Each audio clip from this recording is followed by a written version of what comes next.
Okay, be straight up with me. Are you making car payments right now like a real monthly payment that feels like a second rent check? If you are, congratulations. You're making one of the most devastating financial mistakes of your entire life. And I know what you're thinking.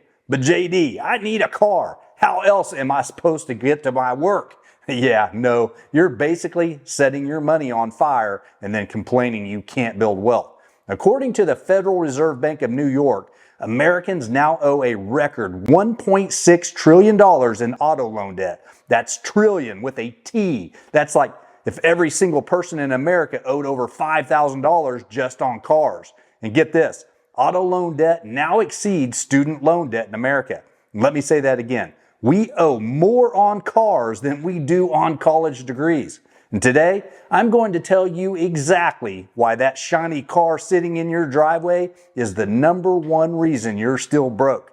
And don't worry, I'll tell you exactly what to do about it at the end. Because I've made this mistake myself back before my bankruptcy woke me up. So stick around because your future self is literally begging you to watch this.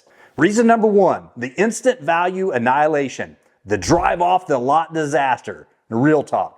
The moment you drive that new car off the dealership lot, you just lit $8,000 to $10,000 on fire. Here's what nobody tells you when you're signing those papers with that new car smell filling your nostrils. Your car loses 20% of its value in the first year. And according to Kelley Blue Book, in every depreciation study out there, most new vehicles shed about 20% or more of their value before you even make your first payment. Let's do the math. The average new car in America costs about $50,000 now. Yeah, $50,000. That's according to Cox Automotive data from late 2024. So you're telling me you're about to lose 10 grand in the first year just by owning the thing? That's like buying a Chipotle burrito every single day for 3 years and just throw it in the garbage without eating it. But here's where it gets spicy. After 5 years, that $50,000 car is worth maybe $20,000 to $25,000 if you're lucky. That's a 50 to 60% loss in value. You just burned through $25,000 to $30,000 by existing, by breathing, by letting time pass. And I made this exact mistake in my late 30s before I went through bankruptcy. I bought a brand new pickup truck because I convinced myself I deserved it after working hard. You know what I deserved? To keep that money and invest it. But no, I had to look successful instead of being successful. And my buddy Eric, he's 51 years old, works in tech, and he did the same damn thing. Bought a new BMW 3 Series for $55,000. 3 years later, he wanted to trade it in. You know what the dealer offered him? $28,000. He literally watched $27,000 evaporate into thin air. That's like taking $750 a month and flushing it down the toilet for 3 straight years. So what's the fix? Buy used. Specifically, buy a car that's 3 to 4 years old with 30,000 to 40,000 miles. Someone else already ate that massive depreciation hit, and you get a modern car with safety features and maybe even warranty coverage left. But you save $15,000 to $25,000 instantly. So drop a comment below. What's the dumbest car purchase you've ever made? I'll go first. I once bought that pickup truck I mentioned at 19% interest because I had terrible credit. It was a $45,000 mistake that taught me a $100,000 lesson. So let me know in the comments. Reason number 2, the loan trap from hell. And you're not financing a car, you're financing a nightmare. And here's the thing, the average car payment in America right now is $749 per month for a new car. That's according to Experian's 2025 data. $749 every single month. And get this, the average auto loan term is now 68.9 months. That's almost 6 years. You're going to be paying for this thing until you're completely sick of it. And fast forward to now, and guess what? In Q4 2025, 5% of all auto loans were 90 plus days delinquent, the highest rate since 2021. People are literally choosing between their car payment and, eating. But here's where it gets crazy. According to Edmunds, nearly 25% of people who trade in their car are underwater on their loan. That means they owe more than the car is worth. The average amount people are underwater? $6,838. That's like having a negative down payment on your next car. You're starting $7,000 in the hole before you even begin. Living the dream, right? Wrong. I have this friend, Alan. He's 80 now, built a 9-figure business. And you know what he told me? The rich don't finance depreciating assets, period. He said that the moment you sign a loan for something that loses value, you've lost the game. And here's the math on a typical car loan. Let's say you finance $45,000 at 6.5% interest for 6 years. You're not just paying $45,000, you're paying $52,000 total. That extra $7,000, that's money you could have invested. That's gone forever. Poof. But here's a plot twist. If interest rates go up, which they have, you could be paying 8%, 10%, or even 12% if your credit isn't perfect. And at 10% interest on that same $45,000 loan, you're now paying over $56,000 total. That's $11,000 in interest alone. And if you absolutely must finance, put down at least 20% finance for no more than 48 months, 4 years, and make sure your total monthly transportation costs, payment, insurance, gas, maintenance, don't exceed 15% of your take-home pay. That's your red line.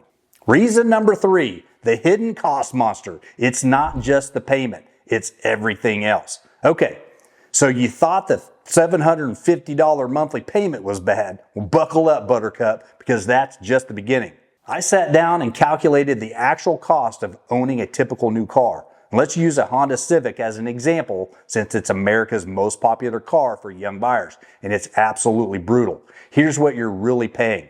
Purchase price, $28,000. Insurance, $2,400 per year, and if you're under 30, double that to $4,800.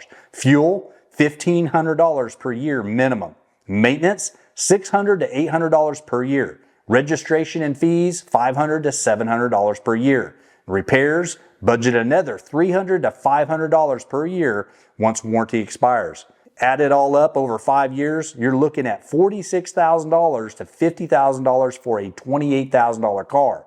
But here's where it gets interesting. My friend Mateo, he's 28, computer engineer, smart kid, and he learned to do basic car maintenance himself.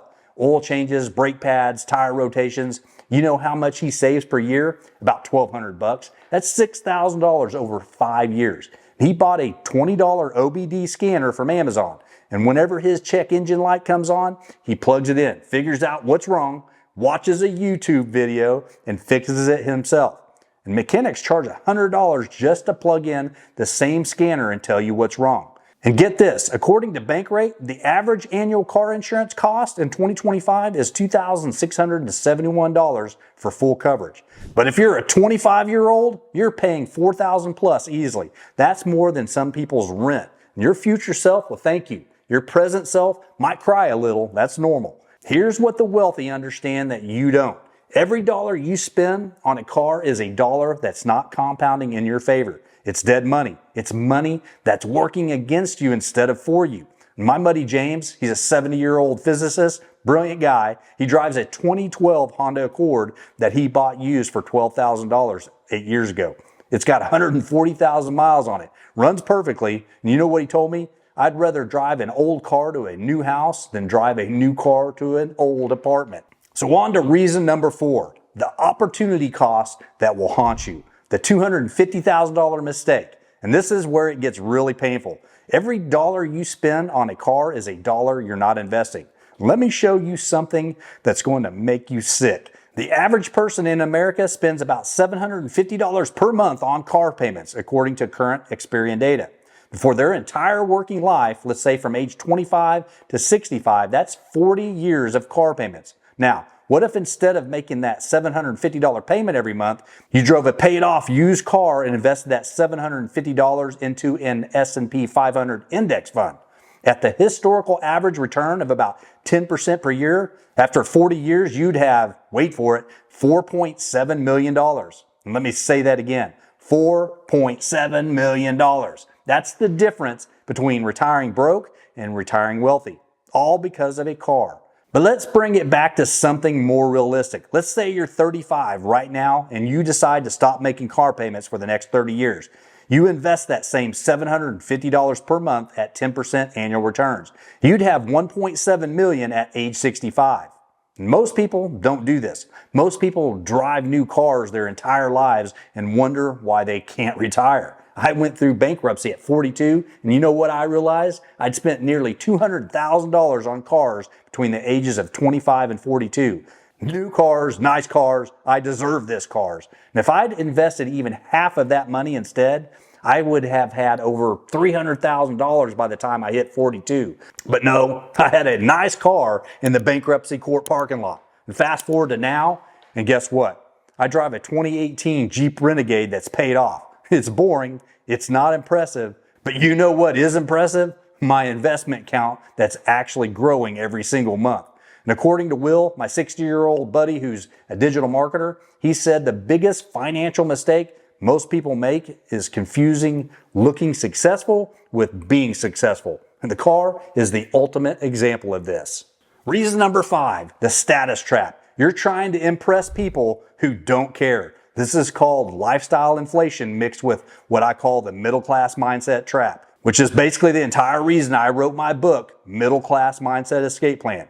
And see, we've been programmed since birth to believe that a nice car means you've made it. It's that guy who gets his first decent paycheck and immediately goes to the dealership to lease a BMW so he can pull up to his apartment complex looking successful. Meanwhile, he's eating ramen 3 nights a week to afford the payment. Or it's that person who gets a promotion and thinks, I should reward myself with a new truck. No, you should reward yourself with a bigger investment account.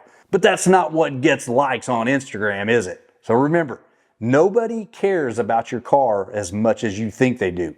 Your coworkers see you pull up in a new Mercedes and they think one of 2 things. Must be nice. Translation, they assume you're either rich or stupid. Or the second one, they literally don't think about it at all after 5 seconds. And the thing you should be tracking isn't how new your car is or how much it costs. It's your net worth. It's how much money you have working for you, not against you. This is exactly what I talk about in my book. The middle class mindset tells you to buy things to look successful. The wealth building mindset tells you to invest money to be successful. All right, so what's the right way to handle a car? Simple. Buy a reliable used car with cash or as close to cash as possible and invest the difference. Now, here's the thing. I'm not anti-car. I get it. In most of America, you need a car to work, to live, to function. But according to a Capital One study, 67% of people said owning a car opened up income opportunities they wouldn't have had without one. So yes, get a car, but do it smart. And here's your action plan. Number 1, buy in the sweet spot. Get a car that's 3 to 4 years old with 30,000 to 40,000 miles on it. And you avoid the massive depreciation hit, but still get a modern, reliable vehicle with safety features. And a car that costs $40,000 new might be $28,000 at this age. And that's $12,000 in instant savings. But number 2, follow the 15% rule. Your total transportation costs, payment, insurance, fuel, maintenance, everything should never exceed 15% of your monthly take-home pay. If you bring home $4,000 per month, that's a max of $600 total for all car expenses. If you can't afford a car within this rule, you can't afford that car. So number 3, save cash first. Stop financing if you can. I know that sounds impossible, but hear me out. Drive your current car into the ground while saving $500 to $750 per month. In 12 to 18 months, you'll have $6,000 to $13,500 in cash. That buys you a reliable used car outright. Now take what would have been your car payment and invest it. Number 4, keep it for 10 plus years. This is where you actually build wealth. Most people trade in their car every 3 to 5 years, which is financial suicide. Instead, buy once and maintain it like your financial future depends on it, because it does. Number 5, do the math. Every single month, calculate what you're not spending on a car payment and invest that amount. If you save $600 per month by not having a payment, that $600 goes straight into your investment account. No excuses. Automate it. If following these steps saves you $400 per month compared to buying new, and trust me, it will save you way more, that's $4,800 per year. Invested at 10% annual returns, that becomes $218,000 over 20 years. That's the down payment on a house, all funded by making smarter car choices. Look, I get it. Driving an older, paid-off car isn't sexy. It doesn't get you likes on social media. It doesn't make you feel like a baller when you pull up to your high school reunion. But looking successful doesn't make you wealthy. Being smart with your money makes you wealthy. So stop being a Ferrari in a school zone. Okay, maybe not the best metaphor. Just buy the used car, invest the difference, and let compound interest do its thing. Future you will thank you. Current you might need therapy, but that's what the emergency fund is for. And if you want to learn more about breaking free from the middle class mindset and actually building wealth, I've got links to my book and other resources in the description below. And check out this video too. Now, stop watching YouTube and go calculate how much that car payment is actually costing you over your lifetime. Peace be with you, and may your returns be high and your car payments be non-existent.